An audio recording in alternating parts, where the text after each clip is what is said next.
नमस्कार, मैं जयश्री घोष, सहायक प्रवक्ता integrated institute for disabled Varanasi से हूँ। मैं आज आप लोगों के समक्ष inclusive education for children with disabilities paper पे चर्चा करने जा रही हूँ। यह पेपर डीएड एचआई में 4th पेपर है 4th सेमेस्टर में, डीएड एमआर में 11th पेपर है 4th सेमेस्टर में, डीएड वीआई में 11th पेपर है 4th सेमेस्टर में और डीएड एएसडी में 4th पेपर है 2nd ईयर में। तो इसका हम लोग unit 2.3 need for curriculum differentiations and assessment, पाठ्यक्रम विभेदीकरण एवं आकलन की आवश्यकता पर चर्चा करेंगे। जब हम समावेशित वातावरण में बच्चों को पढ़ाते हैं तो पाते हैं कि एक प्रकार का पाठ्यक्रम सभी के लिए सटीक नहीं होता है। यह विद्यार्थी के स्व अधिगम करने की क्षमता पर निर्भर करता है। तो जैसा कि हम लोगों ने पूर्व के पाठ्य में देखा कि समावेशित प्रकार में विभिन्न प्रकार की विभिन्नता वाले बच्चे पढ़ाई करते हैं। तो इन बच्चों को जब एक शिक्षण कक्ष में पढ़ाया जाता है और एक ही पाठ्यक्रम इनके लिए फॉलो किया जाता है तो देखते हैं कि यह बहुत सबके लिए सक्सेसफुल नहीं होता है। तो इसका कारण यह होता है कि बच्चे की अपने अधिगम करने की जो क्षमता होती है वो अलग अलग होती है। तो बच्चे की जैसी क्षमता है अधिगम करने की, उस आधार पे वो पाठ को ग्रहण करता है। पाठ्यक्रम विभेदीकरण एवं विभेदन के द्वारा शिक्षक को शिक्षण कक्ष में सभी विद्यार्थियों की आवश्यकताओं की पूर्ति करने में सहायता मिलती है।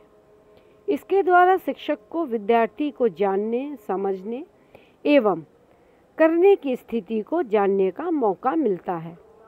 तो आपने देखा कि अभी हम लोग पाठ्यक्रम की बात कर रहे थे, अब हम लोग आते हैं कि शिक्षण कक्ष में जो है इसके द्वारा सभी विद्यार्थियों की आवश्यकताओं की जो पूर्ति होती है वो हम कर सकते हैं।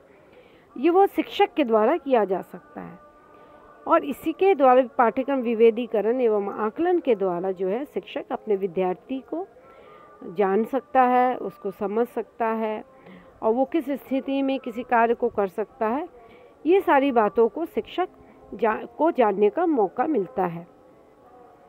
पाठ्यक्रम विभेदीकरण एवं आकलन प्रत्येक विद्यार्थी को गहनता, जटिलता एवं गति से सीखने की अनुमति देता है, जो विद्यार्थी के लिए अधिक लाभदायक होता है। तो यहाँ हम लोग पाठ्यक्रम विभेदीकरण की बात कर रहे हैं, पाठ्यक्रम विभेदीकरण एवं आकलन की बात कर रहे हैं। तो इससे क्या होता है कि शिक्षक विद्यार्थी के बारे में और क्या क्या चीज़ें जानता है। तो यहाँ बच्चा कितने गहराई से किसी चीज़ को सीख रहा है, उसको क्या जटिलताएं सामने आ रही सीखने में और उसके सीखने की क्या गति है, ये सारी चीज़ें शिक्षक उसका पाठ्यक्रम विभेदीकरण एवं आकलन के द्वारा शिक्षक पता करता है और वो विद्यार्थी के लिए पाठ्यक्रम योजना में या शिक्षण की रणनीति बनाने में उसका उपयोग करता है, जिससे कि विद्यार्थी को इससे बहुत लाभ होता है।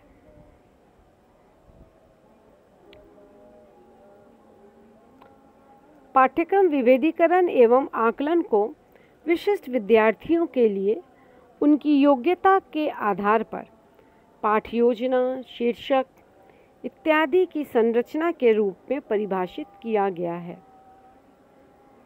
शिक्षक यह जानता है कि विद्यार्थियों के किसी भी समूह में उनकी उम्र, पृष्ठभूमि इत्यादि में समानता के बावजूद सीखने में विस्तृत स्तर की भिन्नताएं होती हैं और यह एक चुनौती होती है। तो जैसा कि हम सभी लोग जानते हैं कि विद्यार्थी का कोई भी एक समूह हो, उनकी उम्र है और उनकी जो पृष्ठभूमि है, उसकी जो फैमिली बैकग्राउंड या एजुकेशनल बैकग्राउंड या इकोनॉमिकल बैकग्राउंड है, ये सारा एक समान होता है किसी भी कक्षा में। मतलब कि किसी एक कक्षा में बच्चे की आयु जो है और उसकी जो पृष्ठभूमि वो सब एक समान होता है, परंतु उनके सीखने की में बहुत सारी विभिन्नताएं हम पाते हैं। तो इसमें पाठ्यक्रम विभेदन और आकलन के द्वारा जो है हम उनकी इस योग्यता के आधार पर हम पाठ्य योजना इत्यादि को तैयार कर सकते हैं। शिक्षा के लक्ष्यों को प्राप्त करने के लिए पाठ्यक्रम विभेदीकरण एवं आकलन के बीच मजबूत संतुलन होना चाहिए। आकलन के द्वारा शिक्षार्थी के अधिगम, उसके शैक्षिक ताकत, कमजोरी एवं रुचि आदि का विश्लेषण किया जाता है और इनके पाठ्यक्रम निर्धारण में इनका ध्यान रखा जाता है। तो देखिए यहाँ दो बात कही गई। एक तो यह कहा गया कि शिक्षा के लक्ष्य को प्राप्त करने के लिए पाठ्यक्रम विभेदीकरण और आकलन जो है ये दोनों का होना तो ज़रूरी है और इनके बीच में आपस में तालमेल भी होना ज़रूरी है। और साथ ही साथ ये दूसरी बात ये कह गई है कि इसका उपयोग हम पाठ्यक्रम निर्धारण में भी कर सकते हैं, क्योंकि इसके द्वारा हम बच्चे की अधिगम करने की क्षमता, उसकी शैक्षिक क्षमता और उसकी क्या कमजोरी, उसकी रुचि आदि को हम विश्लेषण कर सकते हैं और उसके आधार पर हम इनका पाठ्यक्रम निर्धारण भी कर सकते हैं। आकलन का प्राथमिक उपयोग मुख्यतः विद्यार्थियों के स्थापन निर्धारित, श्रेणी प्रदान करने तथा अगली कक्षा में प्रोन्नति के लिए किया जाता है। तो आप देखेंगे कि आकलन का जो है सबसे पहला जो आवश्यकता है, जो पहली आवश्यकता है वो है कि विद्यार्थी के स्थापन माने उसका जो हम ट्रांजिशन करेंगे, उसका वो किस श्रेणी का बच्चा है यह प्रदान करने में, और उसको अगले कक्षा में जब हम उसको प्रोन्नति करते हैं उसमें सहायता मिलती है। आकलन को उपयुक्त तौर पर विद्यार्थी के अधिगम के अवलोकन की प्रक्रिया के रूप में देखा जाता है। देखिए यहाँ पर आकलन को जो है, आकलन किस प्रकार से किया जाता है इसके बारे में कहा गया है कि यह विद्यार्थी के अधिगम के अवलोकन, विद्यार्थी जब सीखता है किस प्रकार से सीख रहा है, इसको हम लोग अवलोकित करते हैं, ऑब्जर्व करते हैं। तो ऑब्जर्व एक मेथड है आकलन को करने का। विभेदन विद्यार्थियों की विभिन्न आवश्यकताओं के लिए पहचान, अभिव्यक्ति एवं जिम्मेदारी की योजना है। विभेदन को बहुत से शिक्षक सर्वोत्तम प्रकृति के रूप में देखते हैं। तो यहाँ विभेदन की बात कही गई है कि विभेदन जो है, विभेदन क्या है या विभेदन के द्वारा हम क्या देखते हैं। तो विभेदन के द्वारा हम बच्चों की जो आवश्यकताएं हैं उनको पहचानते हैं, उनकी जो अभिव्यक्ति मतलब वो किस तरह से अभिव्यक्त करते हैं अपनी आवश्यकताओं को, अपनी बातों को या अपने अधिगम को, और उनकी क्या जिम्मेदारी है, इसकी एक प्रकार की योजना है। और इसी कारण से विभेदन को शिक्षक जो है बहुत ही मतलब प्रगति के रूप में देखते हैं। वो उनको लगता है कि ये बहुत ही आवश्यक है उनके शिक्षण प्रक्रिया में। पाठ्यक्रम विभेदन एवं आकलन विद्यार्थी के अधिगम को आगे बढ़ाता है। यह शिक्षकों द्वारा विद्यार्थियों की व्यक्तिगत आवश्यकताओं, रुचियों एवं योजनाओं एवं योग्यताओं के अनुरूप विविध आकलन अवसरों को ध्यान में रखता है। तो पाठ्यक्रम विभेदन एवं आकलन जो है ये, इससे लाभ क्या होता है, ये अब जब बच्चे की रुचि का पता चल जाता है, उसकी आवश्यकताओं को हम पहचानने लगते हैं, उनके अधिगम की प्रक्रिया को हम जानने लगते हैं, उनकी कमजोरियों को हम जानने लगते हैं, तो हम उसके द्वारा जो पाठ्यक्रम का निर्माण करते हैं या टीचिंग स्ट्रैटेजीज़ का हम जो निर्माण करते हैं बच्चे के लिए, उसके लिए जो हम योजना बनाते हैं, तो वह एक बहुत ही अच्छी योजना बन के सामने आती है। और इसके द्वारा जो है तो निश्चित रूप से एक अच्छी योजना बच्चे के अधिगम को आगे बढ़ाता है। यह शिक्षकों द्वारा विद्यार्थियों की देखिए यहाँ पर कहा गया कि व्यक्तिगत आवश्यकताओं, रुचियों और योग्यता, तो जो पाठ्यक्रम हमारा चल रहा है, हम बच्चों को पढ़ाएंगे, उसको हम बच्चे की आवश्यकता के अनुसार निर्धारित करते हैं। उसकी रुचि किस चीज़ में, उस अनुसार हम बनाते हैं। और उसकी योग्यता, उस पाठ्यक्रम को पढ़ने की योग्यता उसमें है कि नहीं है, या उसके योग्य हम पाठ्यक्रम को बनाते हैं। तो यह निश्चित रूप से एक बहुत ही सक्सेसफुल पाठ्यक्रम बच्चे के सामने आता है।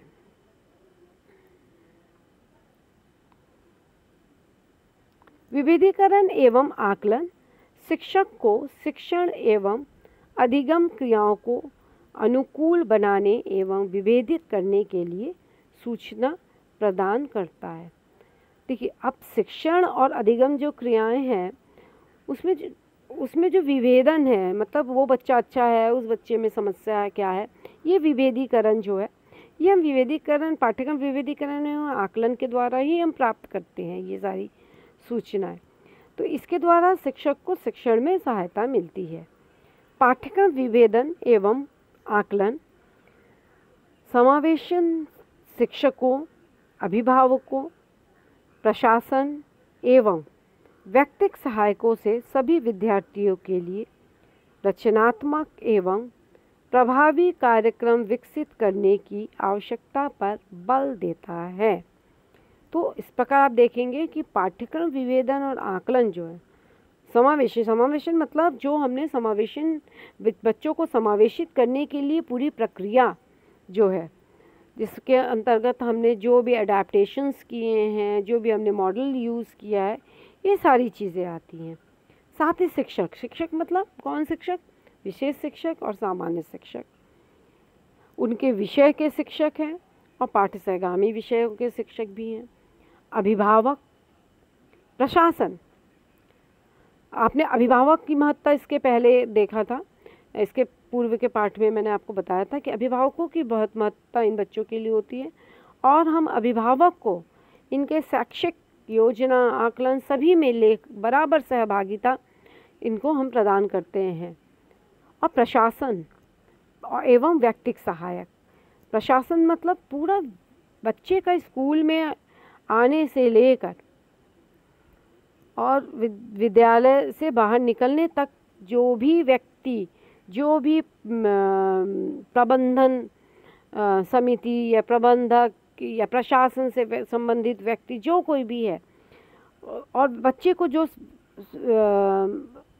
विशेष रूप से सहायता प्रदान करते हैं, इसमें विद्यार्थी भी हो सकते हैं, उसके पाठ सहपाठी भी हो सकते हैं। तो ये सभी लोग मिलकर सभी विद्यार्थियों के लिए एक रचनात्मक और प्रभावित कार्यक्रम विकसित करने की आवश्यकता पर बल देते हैं। तो इसके द्वारा क्या होता है कि हम एक घिसे पिटे पाठ्यक्रम से हटकर एक रचनात्मकता प्रदान करने की इसमें कोशिश करते हैं। और आपने देखा कि हम जब इतनी बच्चों की आवश्यकता, रुचि इत्यादियों को ध्यान में रखकर जब हम कोई कार्यक्रम बनाते हैं, तो निश्चित रूप से वह कार्यक्रम बहुत ही प्रभावशाली कार्यक्रम हो सकता है। इसकी आवश्यकता अधिगम, वातावरण, विषय, प्रक्रिया एवं उत्पाद तैयार करने में है, जिससे सभी विद्यार्थियों को अर्थपूर्ण पाठ्यक्रम सफलतापूर्वक उपलब्ध कराया जा सके। तो पाठ्यक्रम विभेदीकरण एवं आकलन की जो आवश्यकता है, वो एक अधिगम वातावरण को तैयार करने के लिए होता है कि पाठ्यक्रम जो बच्चा शिक्षण कक्ष में रुचिपूर्ण वो शिक्षा को ग्रहण कर सके, और विषय, प्रक्रिया एवं उत्पाद तैयार करने में, तो उस विषय को तैयार करने में है, अपने मतलब पाठक को तैयार करने के लिए कि बच्चा किस तरह से रुचि लेता है, बच्चे की योग्य पाठ्य बनाना है। और प्रक्रिया मतलब कि बच्चा जिस तरह से रुचि लेता है उसी तरह से शिक्षक जो है उस प्रक्रिया को अपनाता है पाठ को पढ़ाने के लिए। और उत्पाद मतलब इसी प्रकार से बच्चे को तैयार किया जा सकता है। इससे सभी विद्यार्थियों को अर्थपूर्ण पाठ्यक्रम मिल सकता है, और जब अर्थपूर्ण पाठ्यक्रम मिलेगा बच्चे को, तो वह निसंदेह सफल होगा अपने पाठ्यक्रम को ग्रहण करने में। अब हम लोग आते हैं प्रश्नों के ऊपर। तो जैसा कि आप सभी लोगों को पता है कि आप लोगों को अपने व्हाट्सएप ग्रुप में इन प्रश्नों का उत्तर लिखकर पोस्ट करना है। और आपको ये प्रश्न जो है लिखते समय आप ध्यान रखिएगा आप किस पाठ्यक्रम से हैं, मतलब DED HI, DED ASD कौन से पाठ्यक्रम से हैं, आप वो अवश्य लिखेंगे। और साथ ही साथ आप इसमें अपना नाम ज़रूर लिखेंगे। तो पहला प्रश्न है, शिक्षा के लक्ष्यों को प्राप्त करने के लिए पाठ्यक्रम विभेदीकरण एवं आकलन किस प्रकार सहायक होता है। दूसरा प्रश्न है, पाठ्यक्रम विभेदीकरण एवं आकलन के द्वारा शिक्षक को किस प्रकार सहायता मिलती है। तो अंत में हम आशा करते हैं कि आप लोग अपना पाठ जो मेरा YouTube में जो मैं पोस्ट कर रही हूँ इसके साथ ही साथ आप और भी कई माध्यम हैं, आपके पास किताबें होंगी, आप और YouTube में ढूंढ सकते हैं, आप वेबसाइट्स में इस पाठ को ढूंढ सकते हैं, तो अपने उत्तर को और अच्छा बना सकते हैं आप। तो अंत में आशा करते हैं कि आप अपना प्रश्नों का उत्तर अच्छे से देंगे। धन्यवाद।